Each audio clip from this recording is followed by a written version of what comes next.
asambleísta Fernando Bustamante.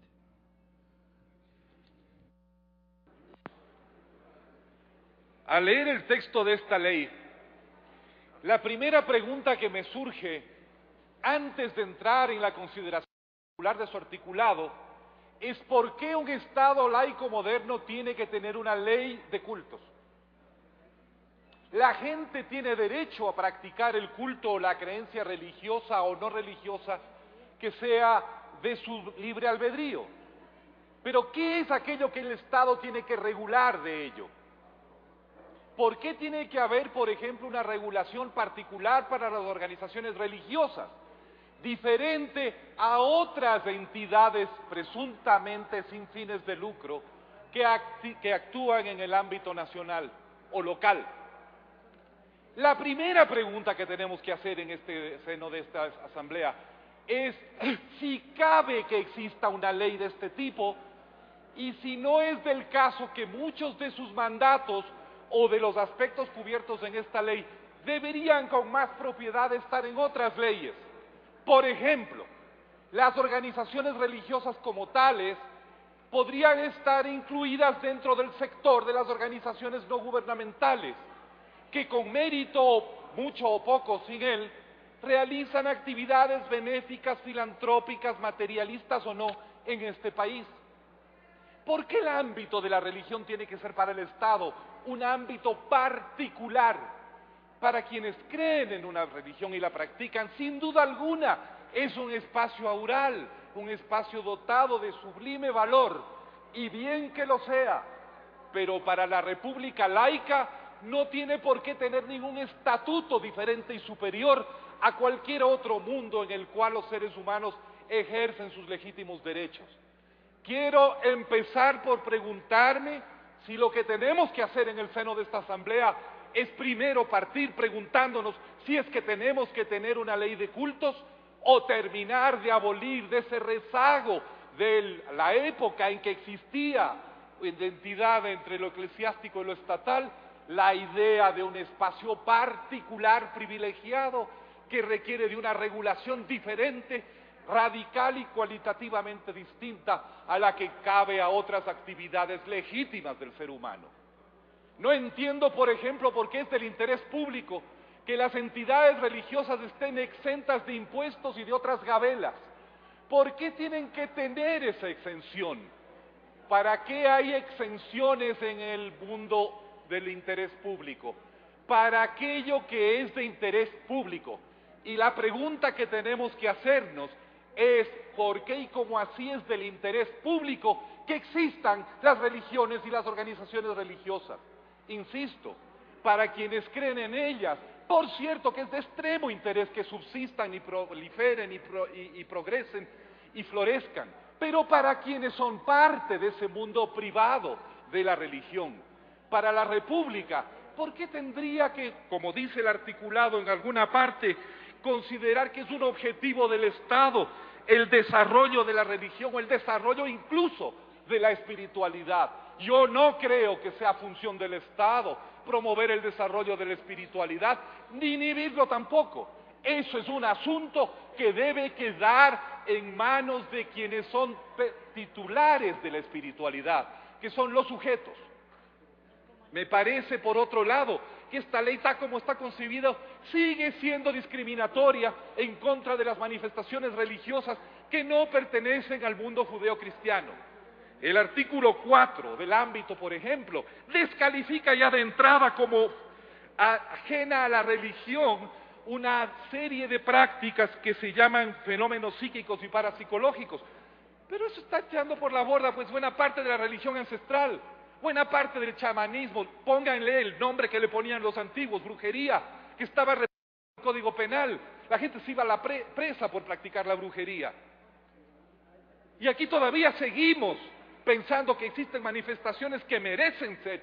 Pregunta, ¿quién va a decir que es una manifestación religiosa?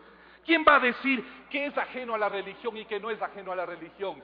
¿Un consejo estatal escogido por el Consejo de Participación Ciudadana o por esta asamblea o por cualquiera va a decidir que es una manifestación religiosa legítima protegida por esta ley o no? ¿Con qué criterios vamos a establecer el límite entre lo que es legítimamente religioso y lo que no. Hoy en día el pluralismo religioso, espiritual, chamánico que el mundo vive, es de tal naturaleza que no podría aceptarse que haya ni una sola ni muchas autoridades que sean capaces de fijar sus límites y decir dónde comienza y dónde no comienza. De lo que sí podemos hacer es delimitar los límites de la estafa, los límites del delito, los límites del abuso, los límites del robo. Eso sí podemos delimitar, pero los límites de la religión no podemos ponerlos. Si un predicador, como los ha habido, se llena los bolsillos de dinero a costa de los creyentes de la secta que ha fundado, eso es un asunto del fuero penal. No tiene por qué haber una ley religiosa para eso. Tampoco tiene por qué haber una ley religiosa para determinar si una secta, grupo, religión, iglesia practica regularmente de manera contumaz actos en contra de los derechos de personas vulnerables. ¿Y saben a lo que me estoy refiriendo? Eso no necesita una ley religiosa. Para eso está la ley penal. Si hay estupro, si hay abuso de menores, si hay otro tipo de barbaridades, para eso no necesitamos una ley que diga qué está dentro, qué está fuera. Por lo tanto, yo quisiera que tuviéramos cuidado cuando decimos, por ejemplo, que las entidades religiosas tienen un carácter especial e interés público para que fomenten el desarrollo espiritual, religioso e integral de las personas. ¿Y por qué tendría que ser integral ese desarrollo? Que cada uno decida qué lugar ocupa la religión en su vida, si es integral.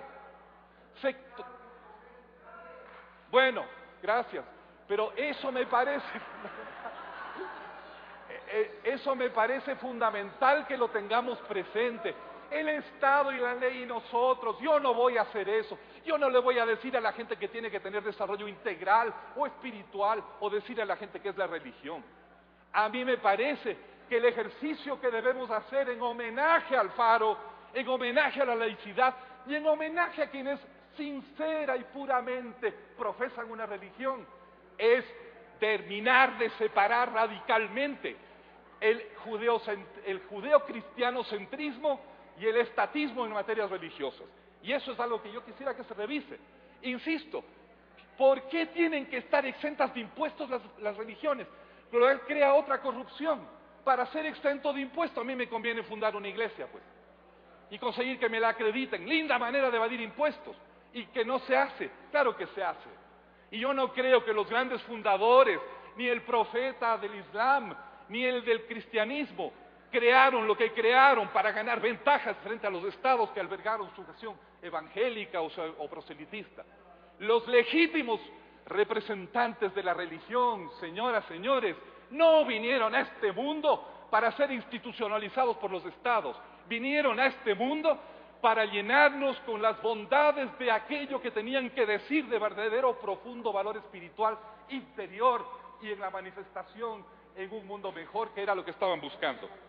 Quisiera yo que esta recuperación del espíritu evangélico, pero que creo que fue también de la comunidad de los creyentes del Islam y de los fundadores de las grandes religiones, nosotros no nos encarguemos de dar incentivos perversos para que sería fantástico también preguntarse, ¿no es cierto?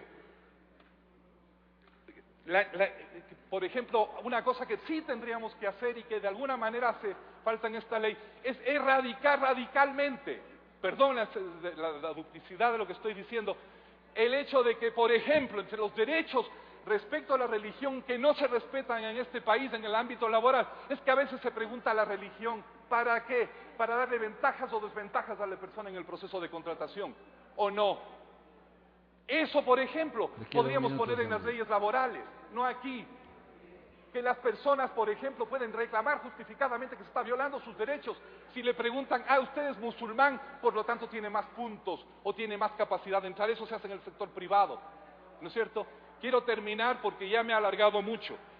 Insisto, pensemos para qué realmente necesitamos esta ley. 1. Y 2, sí, si quieren yo emociono el archivo este mismo rato y lo repensemos, ¿no?